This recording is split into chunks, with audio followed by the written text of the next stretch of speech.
But first, it's the trial, verdict, and sentencing that the entire nation is talking about, and it will be for months to come. Casey Anthony has 10 more days behind bars before she is set free. All 4 counts to run consecutive to each other. I will sentence you. With those words, a Florida judge said Casey Anthony sentenced her to 4 years in prison for lying to investigators. She was given credit for time served and good behavior, so her release is now set for July 17th, Sunday, a week from Sunday. 12 jurors found Anthony not guilty in the death of her child. But was this case decided even before the actual trial began? Would it have been different had a different jury sat in the jury box? Joining me now, an expert who has worked with hundreds of trials in Philadelphia and across the country, jury consultant and owner of MMG Jury Consulting, Melissa Gomez. Melissa, good to see you. Thank you so much for being here. My pleasure. So many people all around the country saw the verdict and said, what were they thinking? Had I been on that jury, it would have been different. Is that a possibility?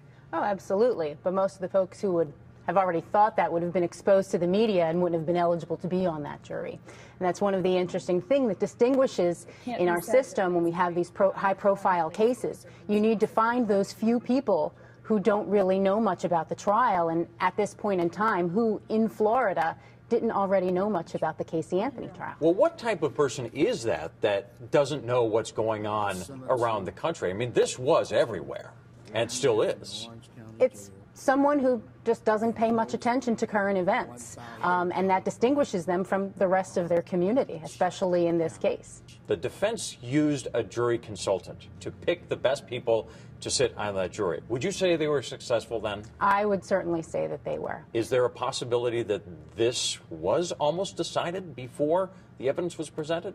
I think there were a couple of issues that made the jury selection very important in this case.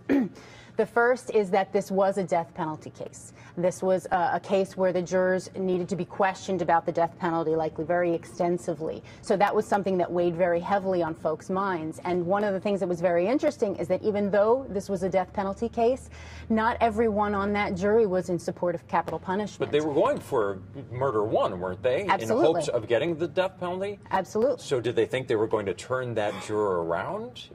Maybe they thought they could. I think that part of it was that there were some jurors who could have been excused by the court, not necessarily, stricken by each side of the case, because I know there was one juror in particular who said that he did not believe in capital punishment. It's very difficult to get that juror who's going to have that weighing heavily on the back of his mind to make a decision that could very well lead to this person's death. So having that person on the jury, that person is more likely to find not guilty, just so the murder and possible death penalty is avoided altogether. Yes, and I think what happens is that in those instances, the consequence of the decision, not just what's the evidence and what's more likely true than not true. I mean, that's not the burden. The burden has to be pretty high in order to find someone guilty of murder one. But what's also weighing on folks' minds is what are the consequences of my decisions, especially in a very high-profile, publicized case, and am I going to be able to sleep at night? What if I'm wrong? If I'm wrong and she was innocent and I sentence her, then maybe that makes me the murderer.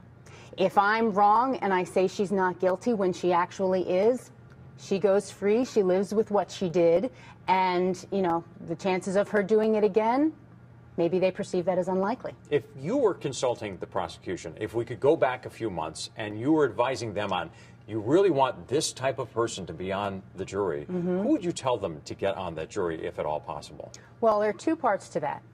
The first is, unfortunately, jury selection is a misnomer. You don't get to choose who you want. What happens is you get a pool of jurors. The court decides who they feel can absolutely not be fair, and then who you're left with, each side gets to strike, gets to remove 3 or 4 people who they think are most dangerous to their case. So I think what happened in that case is the defense likely got rid of all of the folks who were the young mothers.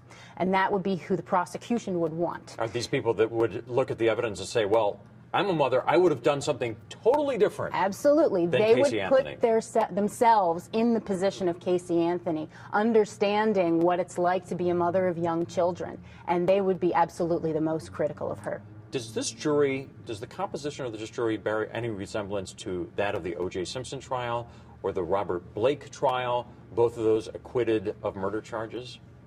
The actual demographic composition, not necessarily, but in terms of the thought process, I think it was similar. I mean, these are the kinds of cases where the consequence of the decision is quite severe, and jurors hold the prosecution's burden very literally, and they get a lot of instruction from the court to do so. They have to, the prosecution had to prove very specific things, and the decisions that jurors need to make are very specific according to the instructions that they're given to the law. And for this particular jury, if they didn't know exactly how it happened, if they were unsure of how this child died, and they could not specify exactly what happened, when, and how, they could not say that Casey Anthony was guilty of it when they couldn't define what it was. So looking at the composition of this jury, you're not surprised then? I was surprised in some regards, but when I actually looked more into it, I understand why they came to the decision that they came to. Melissa Gomez, thank you for You're helping welcome. us understand a little more. Absolutely. Jury expert and consultant.